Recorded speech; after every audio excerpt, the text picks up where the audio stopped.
نحمده ونصلي على رسوله الكريم اما بعد فاعوذ بالله من الشيطان الرجيم بسم الله الرحمن الرحيم السلام علیکم ورحمۃ اللہ وبرکاتہ۔ میں حکیم قاری محمد عرفان سعید السعید دواخانے سے حاضر ہوں۔ تمام ناظرین، موضوع شروع کرنے سے پہلے آپ تمام دوستوں سے میری گزارش ہے میرے چینل کو سبسکرائب کریں اور ساتھ بیل آئیکن کے بٹن کو دبائیں تاکہ آنے والی ہر نئی ویڈیو آپ تک بروقت پہنچتی رہے۔ ناظرین، آج آپ کو ہرنیا کا علاج بتائیں گے، بہت آسان اور بہت کامیاب اور تجربہ شدہ۔ اکثر میرے دوست کسی بھی ڈاکٹر سے رابطہ کرتے ہیں تو فوراً یہ الفاظ ہوتا ہے کہ ہرنیا کا علاج نہیں ہے، فوراً آپریشن کرائیں، یہ اس کا علاج ہے۔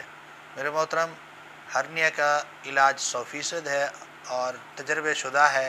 الحمدللہ کافی دوستوں کا میں نے علاج کیا ہے، اللہ نے ان کو شفا دی ہے۔ الحمدللہ اگر میں یہ ترتیب آپ کو بتا دیتا ہوں، اگر آسانی سے آپ خود اپنا علاج کر سکیں تو ٹھیک ہے، ورنہ ہم سے رابطہ کر کے یہ دوائی منگوا سکتے ہیں۔ اللہ تعالیٰ کی رحمت سے آپ بالکل ٹھیک ہوں گے اور ہرنیا ختم ہوگا۔ ہرنیا کا علاج بہت آسان اور قیمتی ہے۔ سب سے پہلے دیسی لہسن آپ نے 1 پاؤ لینا ہے اور اس کے علاوہ مکھن گائے کا ہو 1 پاؤ ہو اور شکر سرخ، یہ 3 اجزاء ہیں۔ ان تینوں اجزاء کو کھرل کے اندر ڈال کے کھرل کریں۔ یہ آپ کی 12 گھنٹے تک کھرل کرنا چاہیے، اس کے بعد یہ دوا آپ کی تیار ہو جائے گی۔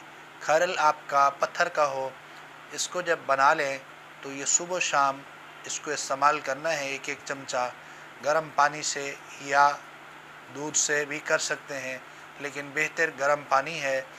چند دن کے استعمال سے آپ کا ہرنیا کا مسئلہ حل ہو جائے گا۔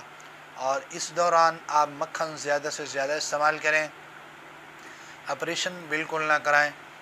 آپریشن کے کیا نقصانات ہیں، کیا فائدے ہیں، مختصر میں بتا دیتا ہوں آپ کو۔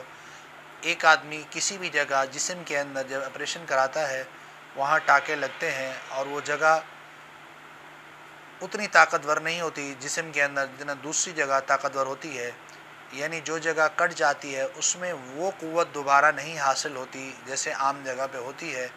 لہٰذا یہ بہت اہم جگہ ہے، اس کو آپریشن سے بچائیں تو بہتر ہے۔ یہ ہمارا علاج ضرور آزمائیں، اس کے بعد اگر آپ کو ضرورت پڑے تو پھر جا کے آپریشن کرائیں۔ پہلے ڈائریکٹ کسی کے کہنے پہ جلد بازی مت کریں، اپنا خیال کریں۔